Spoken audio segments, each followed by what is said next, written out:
we had something happen in our lives that was pretty traumatic. And so we really started reading the Bible and looking for answers and kind of searching God's route. Through reading the Bible, we got convicted by the Holy Spirit to get married immediately.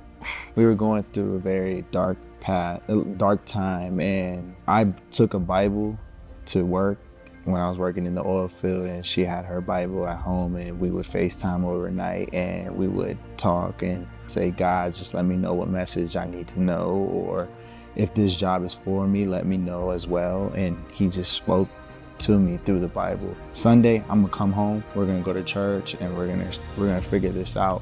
We were driving away from our house and making the same right-hand turn we always make. The tire blew. It blew when I hit that curb, and I was driving slow, I didn't hit it hard, I was at a stoplight. And we were like, no way. Yeah. Because we had just got that car that weekend. So we were like, this is crazy. He put the spare tire on, and we still came. And we were like, we know we have service, but we want to talk to a pastor. The lady at the front was like, okay, about what? And we're like, getting married and baptized. Seth was the one that came out and talked to us.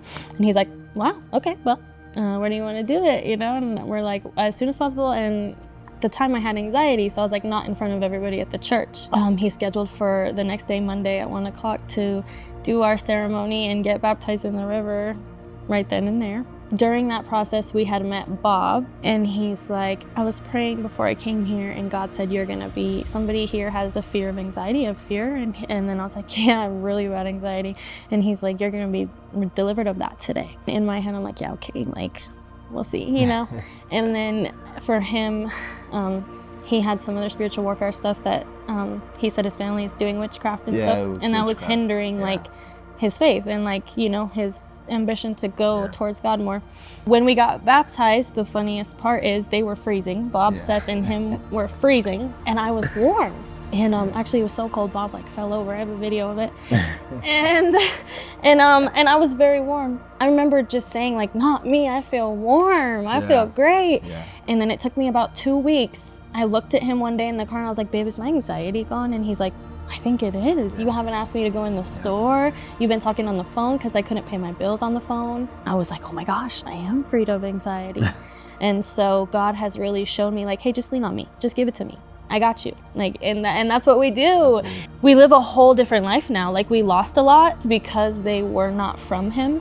And so God does give blessings, but I think the enemy does too, to make you feel comfortable so you don't seek him. But when you give your life to God, your life just is joy. It's joy, because they always ask me, hey, why are you always happy? And I'm like, because I'm living in God's hands right now. All my worries, everything is in God's hands. So it's really faith. It's fully trusting him to understand like, okay, when I fully give up all of my control to him, in return he'll show me like, you don't need to have control of anything. That's why I'm here. So yeah.